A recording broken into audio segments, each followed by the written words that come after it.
The world economy will collapse, the credit markets will seize up, and life as we know it will never exist again. Now here we are 1 year later in September of 2009, and they're talking about the possibilities of a recovery. There's no recovery. My next question is about that. It seems like some are already beginning to cheer for a happy ending. Is it way too soon? Well, it is. Go back again after they started pumping the money in early 2009. They said, by the spring we'll see green shoots. What green shoots? Look at unemployment numbers. We have unemployment at 26-year highs. We have teenage unemployment at all-time records since they've been taking records. It's not a recovery. It's a cover-up. They're papering over the damage with paper money. There is no recovery. It's a cover-up. So let's look over the facts. All of the stimulus program at best created 150,000 to 200,000 jobs. They're saying that the stimulus program is now working. Well, what's going to happen when the stimulus runs out? When you can't use this paper money to create any more jobs? This is the likes of which no one has ever seen before. There will not be a recovery. We're going into the greatest depression. People better grow up about it. The jobs that have been lost forever. What should the common American do? What can the common American expect for the next couple of years if you are saying things are as bad? What the common American has to understand is that their standard of living is going to continue to decline.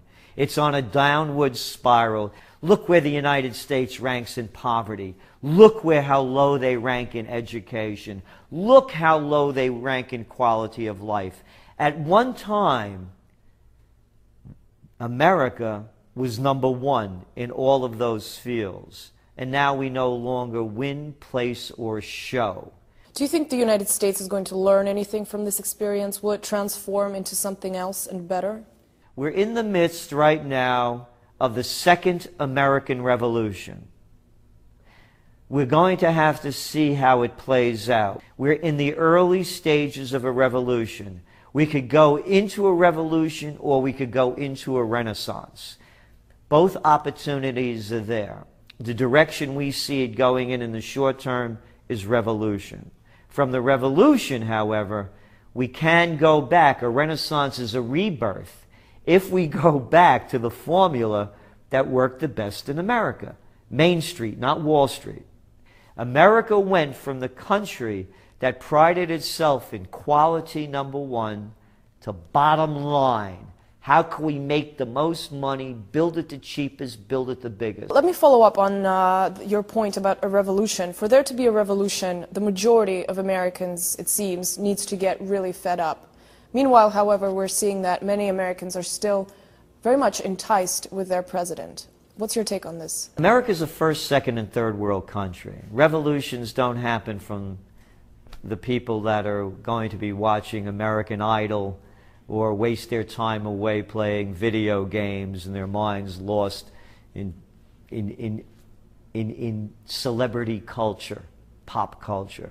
It's going to come from a different area. You have people from both ends of the spectrum, on the far right and the far left, becoming anti-Obama. On the far right, you know, it's the gun-toting America Firsters. And there's racism involved in it too. Let's not be blind to that. That's on one aspect.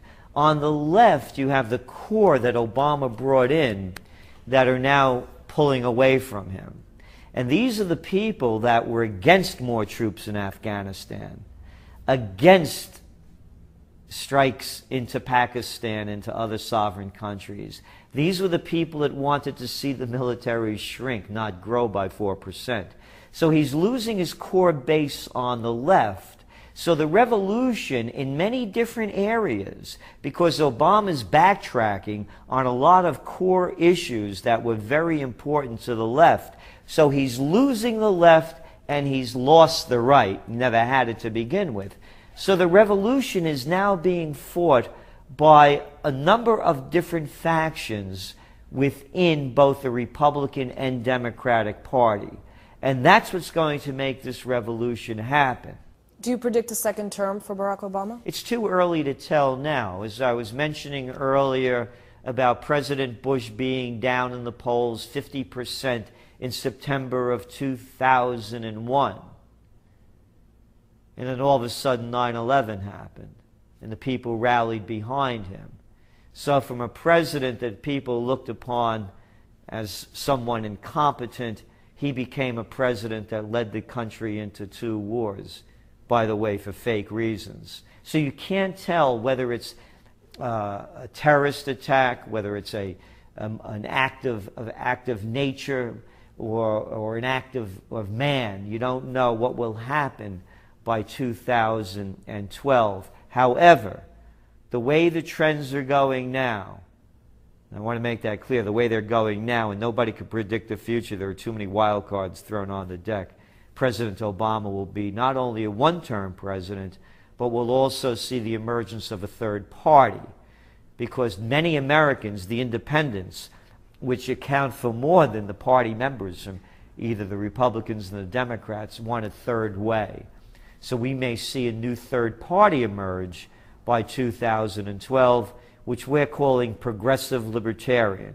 So that's what we see more than a question of Obama versus the Republicans, because who are the Republicans they're going to put up? Another nobody that no one wants. America is a country where people vote for a lesser of 2 evils. It's a two-headed one-party system.